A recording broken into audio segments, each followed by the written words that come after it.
এ দুনিয়া বড় স্বার্থপর, বড় স্বার্থপর। এজন্য বাপ আপনাদেরকেও বলি, যুবক তোমাদেরকেও বলি, তুমি নষ্ট হয়ে গেলে শেষ পর্যন্ত মনে রাখো তোমার জন্য কেউ থামবে না।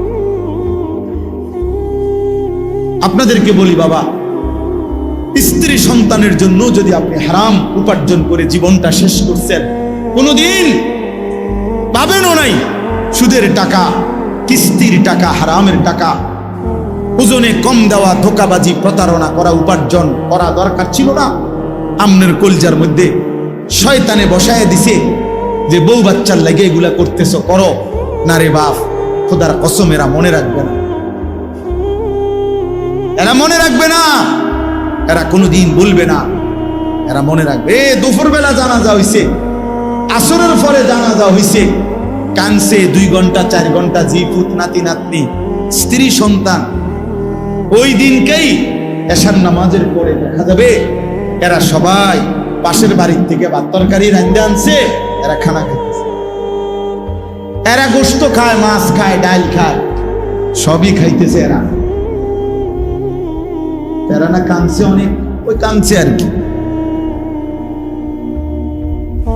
এই জন্য আমি নিজেকে বরবাদ করে, আমার কবর, আমার আখিরাতকে নষ্ট করে আমি আমার স্ত্রী সন্তানকে হারাম খাওয়াইতে হবে, খোদার কসম এটা কোনো মুমিন করতে পারে, কোনো মুমিন করতে পারে। আমার ছেলে কোনোদিন 1 ওয়াক্ত ফজরের নামাজ পড়বে না, আর এমন জানোয়ারের জন্য আমি কামাই করুম, কমপক্ষে আমি আনিস এমন বেকুব না।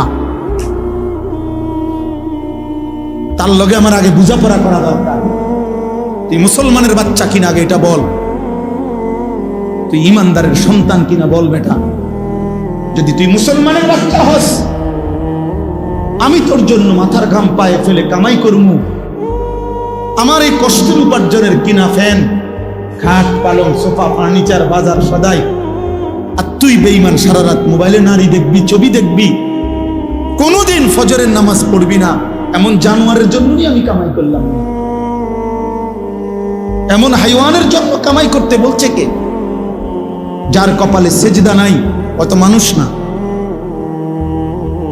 এখানে আছে, দেখেন আপনি, আল্লাহ তাআলা বলছে সবচেয়ে নিকৃষ্ট মানুষ সে যে নামাজ নষ্ট করে। ফাখালাফা মিন বাদিহিম খালফুন, প্রত্যেক প্রজন্মের নিকৃষ্ট কারা? আল্লাহ বলেন আদাউস সালাহ, যারা তাদের নামাজকে নষ্ট করে দেয়। এখানে তাফসীরের মধ্যে লিখছে, অর্থ হইল যারা নামাজ ছেড়ে দেয় তারা না, বরং যারা নামাজ পড়ে কিন্তু নষ্ট করে। অর্থ হইল 3টা।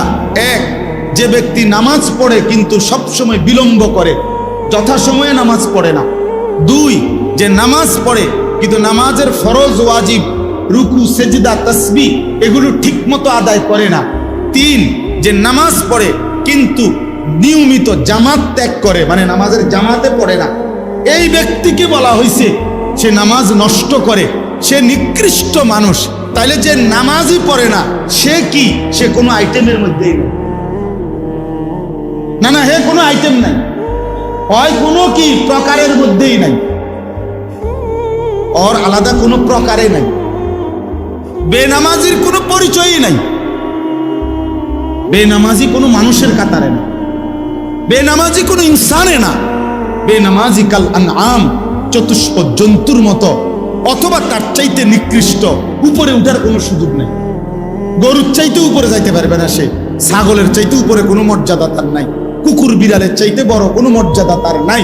আর যদি বেশি নামাইতে হয় তো এর চাইতে নামাইতে হবে, উপরের দিকে যাই। হ্যাঁ, এই জন্য বাপ, তোমরা ছেলেরা আলাদাভাবে তোমরাও ভাবা দরকার। আর অভিভাবক যে কয়জন আছেন সামনে, আপনাদেরও ভাবা দরকার আপনার জীবনের উপার্জন কি। ভাত মিললে মিলবে, পানি মিললে মিলবে, সেটা আপনার মর্জি, দিলে দিবেন, না দিলে না দিবেন, খাওয়াইলে খাওয়াইবেন, পান করাইলে করাইবেন। তো রব্বানা লিউকিমুস সালাহ, তারা যেন নামাজ আদায় করে, নামাজ আদায় করে। এক সন্তানের জন্য বাবার প্রথম চাওয়া তার নামাজ, এক স্ত্রীর জন্য স্বামীর প্রথম চাওয়া নামাজ।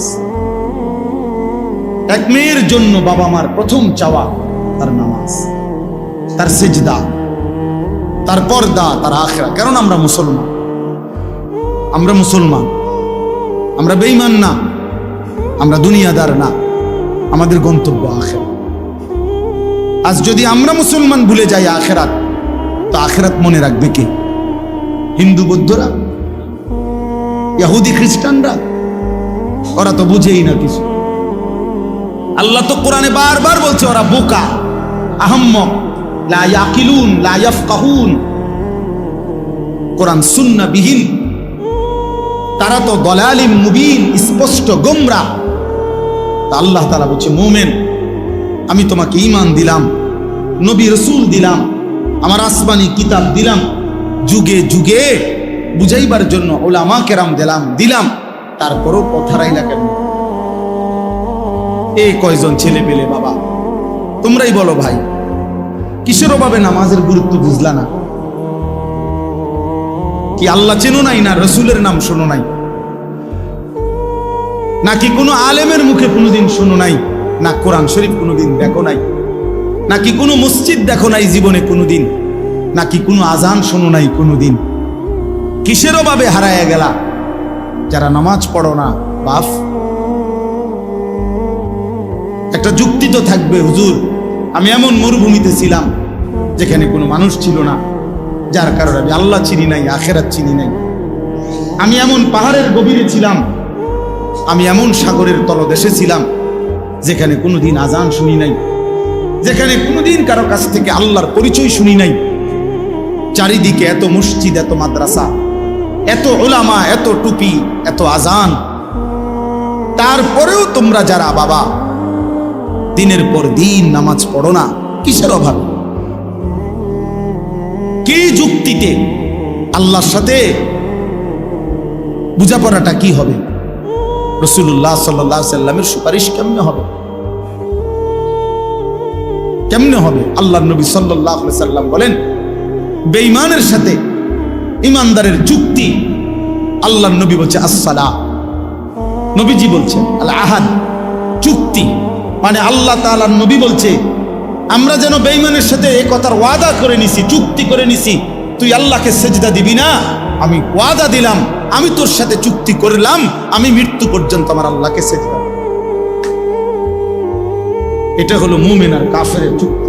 অর্থাৎ তুই সেজদা দিবি না, আমি দেব। আল্লাহর নবী বলছেন,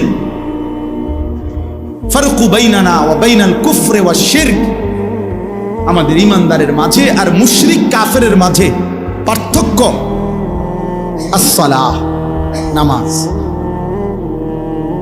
নামাজ, ইমানদার সেজদা দেয়, নামাজ পড়ে, মুশরিক বেঈমান নামাজ পড়েন।